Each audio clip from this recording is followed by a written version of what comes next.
Hi there folks, my name is NovaWrap24 and welcome to the NovaWrap, your one-stop location for your simulation release news and goings on from the week that was. So here we are on Sunday the 17th of March 2019 for another exciting episode, and we're going to jump straight into it this week with, and I want to have like the epic theme music playing here as the long-awaited Heat Blur Simulations F14 Tomcat finally graces DCS World skies. Now, there of course have already been the invariable people replicating that infamous part of Top Gun where of course it flies inverted over the MiG-28, aka an F5E, and has maintaining international relations. Of course, that's out, but more than that. This rendition of the F14 Tomcat is considered by many so far to have been the most accurate and the most in-depth simulation of what is, I think, possibly the most beautiful fighter ever to have graced the skies. Now, couple of points to note of this one, that this is an early access product. So again, pretty much like everything that is in the case with DCS World, when a module hits the market, it first comes, of course, in early access form. And now, in this case, this takes the fact that the final product will combine both the F14A and B. However, this time the early access version is only containing the F14B. Now, what does that mean for you? Probably for a lot of people, not a great deal. It's actually the uprated engine variant. It was the later model that actually has the engines that the F14 was always supposed to have. That's probably the main thing.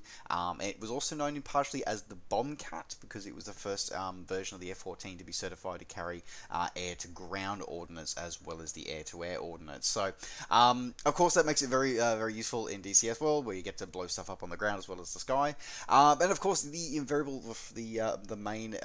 mainstay of the F14 Tomcat, which of course it was designed around a weapon system, that being the AIM-54 Phoenix and the AN-AWG-9 radar and weapons control system. So I'm not going to go into too much of a detail here about the things, but it is an absolutely stunning looking module. It really, really does. As I said, at this stage, they come through with various simulations of both the AIM-54, the radar systems, but probably what is the big part of this one for me that I find interesting is the implementation of what they're calling Jester AI, which is basically the RIO, the guy in the radio intercept officer or the weapon system officer, the guy sitting in the back seat.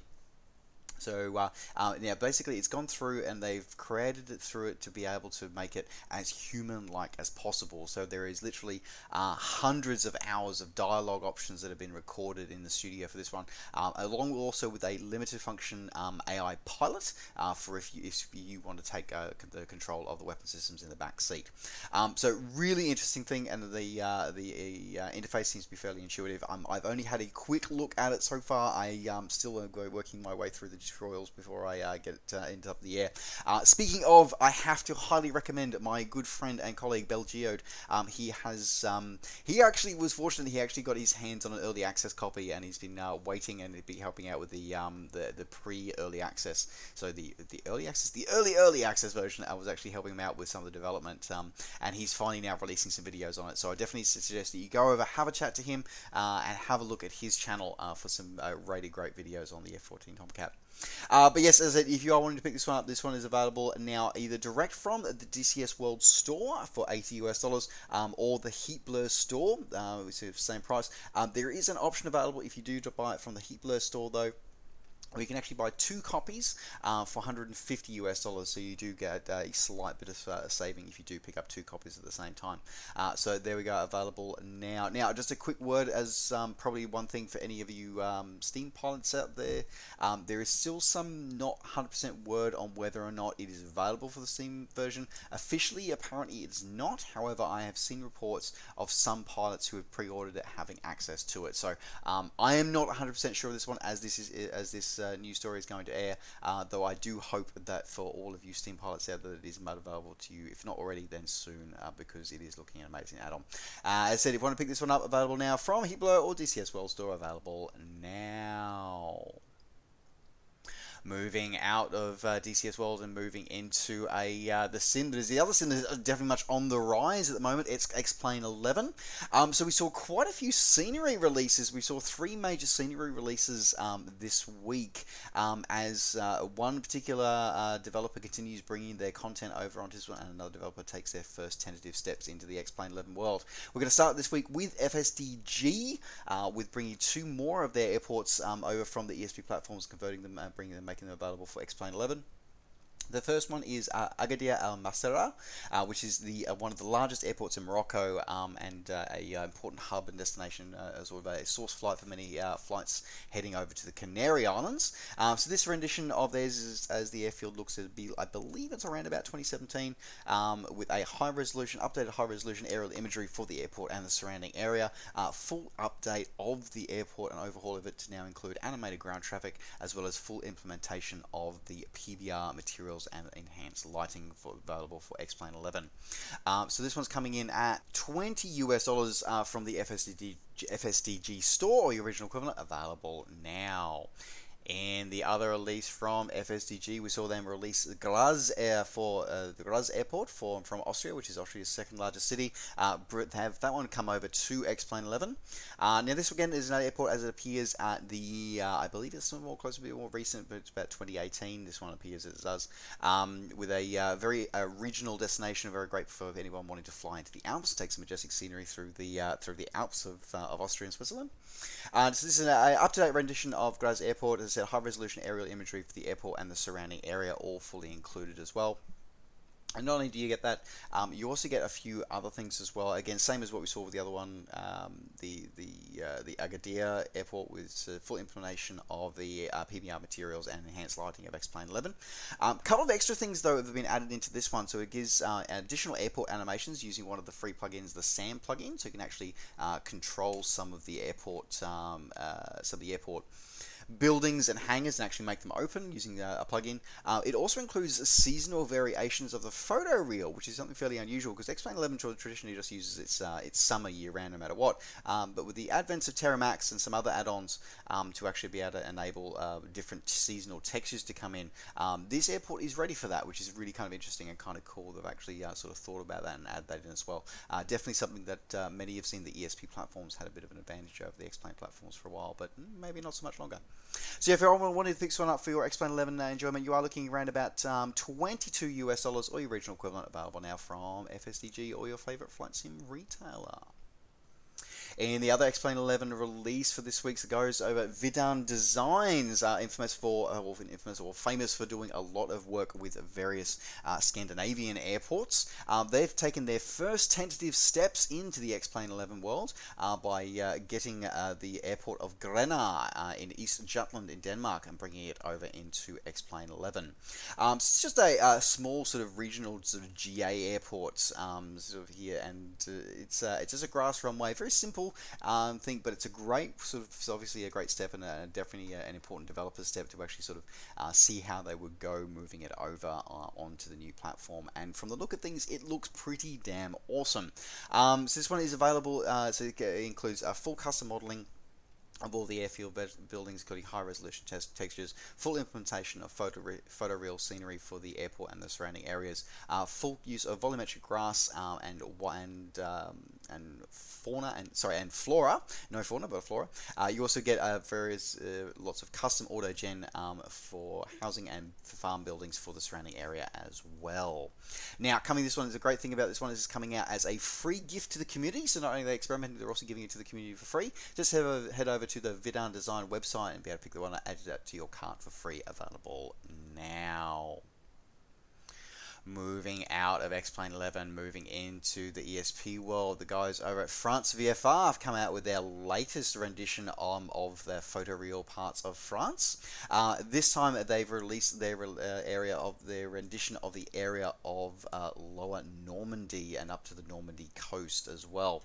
Some very famous landmarks here, of course, with a spire. And for the life of me, I can't remember what this is. I want to say it's St. Michael's. I believe it's St. Michael's. It's like a monastery on an island that is only accessible at low tide.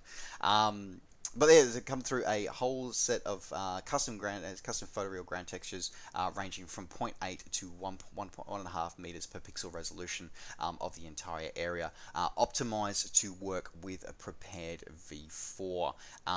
So that's probably something to note about this one. It doesn't specifically, it says it is prepared compatible only.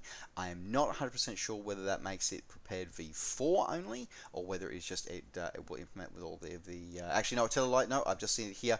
It is a prepared V4 exclusive. This one, it is encoded to work under the 64-bit operating system. So there you go. So this one it comes also with a high definition terrain mesh at LOD 13 for the whole of the area covered by the photoreal. It has also been blended and offers hundreds of custom objects and notable landmarks throughout the region as well, and custom placement of a variety of important landmarks, as well as a full integration of their 3D autogen technology to provide custom regional specific autogen for the area. So this one, if you want to pick this one up, available either directly from France Videophile's website or available from Sim Market for about $35 US, or your original equivalent, available now. Alright, moving out of a flight simulation world and moving into the world of the permanent way with the guys over at Train Simulator releasing their latest, or rather the guys at Just Trains releasing their latest add-on for Train Simulator 2019, and that being the Frankfurt UBahn route. So for those who don't know what the U-Bahn is, that is the German underground, also sort of underground subway systems, if subway for those of you in America. Now this is part of the Pro range, so it includes a variety of things here as well. It includes all of the network tracks for the Frankfurt Underground route, which is 9 full lines with all of their details, which includes 86 stations, 27 of which are all underground. Also includes 4 different trains. It's 4 different electric motive units to be able to operate throughout the system, all with advanced startup procedures and advanced custom modeling for each of the ones, as well as a full implementation of the startup procedure, operating procedures, and simulator passenger door operations and departure procedures. What a mouthful that is. You also included as 24 standard scenarios, as well as 2 free roam scenarios, and again, as always, fully compatible with Quick Drive and Steam Workshop scenarios.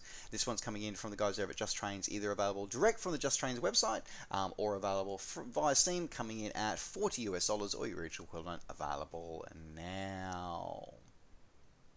Moving on to some very different forms of simulation now. So this one is kind of a quirky little title. I first heard about this one probably about 2 months ago. I was sort of keeping track on a few indie releases and upcoming indie releases, and I came across something called Workers and Resources Soviet Republic. It's a really interesting, it pitches itself in an interesting kind of way. Not sure how this is going to go, but it could be interesting. Now, this actually comes to us from 3 Division, which are also the team behind Air Missions Hind and a couple of other titles over the last few years. So they've definitely got some interesting sort of stuff behind this, an interesting pedigree for this one. This title pitches itself as a sort of combined strategies and economic and city building simulator.